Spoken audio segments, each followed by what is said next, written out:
कैसे हैं आप सभी लोग। आशा है आप लोग बहुत अच्छे होंगे और अपने जीवन में काफ़ी खुश होंगे, प्रसन्न होंगे। तो दोस्तों, स्वागत है आप सभी का आपके अपने ही चैनल जिसका नाम है ज्ञान मंत्र, और जहां हम लोग करते हैं कुछ ज्ञान की बातें। प्यारे दोस्तों, आज की ऊर्जा लेकर मैं प्रस्तुत हूँ और आज की ऊर्जा का टॉपिक है मन का आलस्य। मन का आलस्य, जैसा कि टॉपिक से ही पता चल रहा है कि आज की ऊर्जा हमें मन के बारे में बताने वाली है कि मन का हमारे जीवन में क्या रोल होता है। यदि मन को हम नियंत्रित रखते हैं और सही दिशा में ले जाते हैं तो वही हमारे जीवन के लिए सार्थक होता है। और यदि मन अनियंत्रित है या किसी भी दिशा में जा रहा है तो कहीं न कहीं संभावना होती है कि मन कहीं गलत रास्ते पर न निकल जाए। तो दोस्तों, आज का जो टॉपिक है कहीं न कहीं हमें इस संबंध में कुछ जरूर ज्ञान देने वाला है कि मन को हमें किस भांति नियंत्रित रखना चाहिए। तो चलिए दोस्तों, बिना देर किए बढ़ते हैं आज की ऊर्जा की तरफ।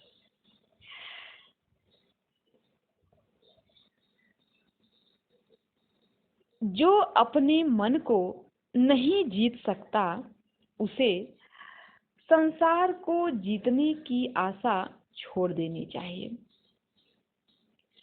संसार जीतने से तात्पर्य सिकंदर बनने से नहीं है।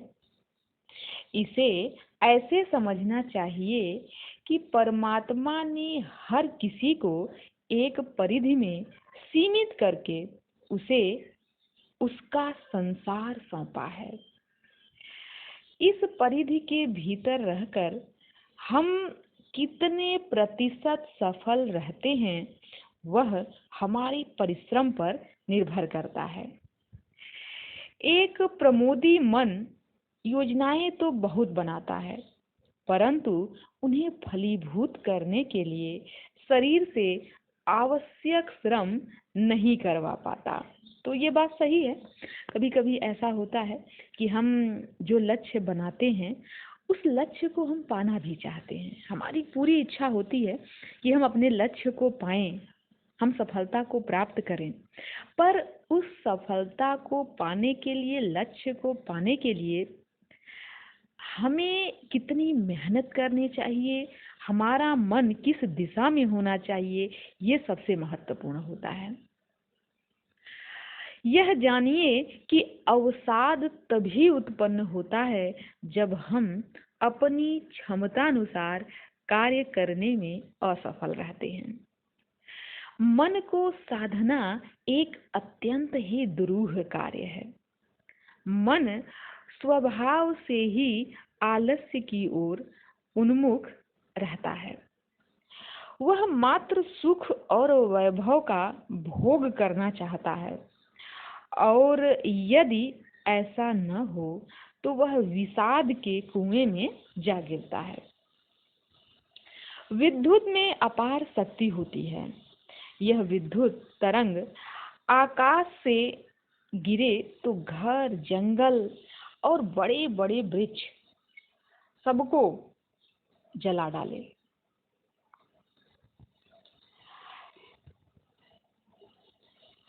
लेकिन परंतु इसी विद्युत को मनुष्य ने साध कर बल्ब बनाए। जो विद्युत किसी पेड़, घर, जंगल सबको जलाने तक की शक्ति रखती है, लेकिन वहीं विद्युत को मनुष्य ने साध कर क्या बनाया? बल्ब। मशीनें चलाई और रात्रि में भी उजाला कर लिया। इसी प्रकार मन में बहुत ही शक्तिशाली तरंगे हैं, परंतु वे अनियंत्रित होकर हमारे शरीर को स्वाहा कर देती हैं। फिर एक दुर्बल शरीर मस्तिष्क की शक्ति का क्षय करता जाता है। कहने का अर्थ यह है कि हमारी पास बहुत शक्तिशाली शक्तियाँ हैं, बहुत क्षमता है, बहुत ऊर्जा है, पर उस क्षमता, उस ऊर्जा का प्रयोग हम किस दिशा में कर रहे हैं, किस कार्य में कर रहे हैं, ये महत्वपूर्ण बात है। यदि किसी राजा को जीत लिया तो उसका राज्य, धन, प्रजा, पशुधन और भूमि सब कुछ विजेता के अधिकार में आ जाता है। उसी प्रकार यह मन जो शरीर का राजा बन बैठा है, यदि उसे जीत लिया जाए तो क्या होगा? तो शरीर की एक एक कोशिका अपने अधीन आ जाती है। व्यायाम द्वारा, स्वाध्याय द्वारा और कठिन परिश्रम द्वारा मन को साधा जा सकता है। मन को किस तरीके से साधा जा सकता है, यह बात यहाँ पर लिखी गई है कि मन को नियंत्रित किया जा सकता है व्यायाम द्वारा, स्वाध्याय द्वारा और कठिन परिश्रम के द्वारा। तो क्यों न हम इन चीजों को अपनाएं। यह मन ही सांसारिक सुखों से बांधता है और यही मन समस्त बंधनों को छुटकारा दिलाकर मोक्ष भी दिला सकता है। जिससे अपने मन पर विजय पाली, जिसने भी अपने मन पर विजय पाली, उसने संपूर्ण जगत को जीत लिया।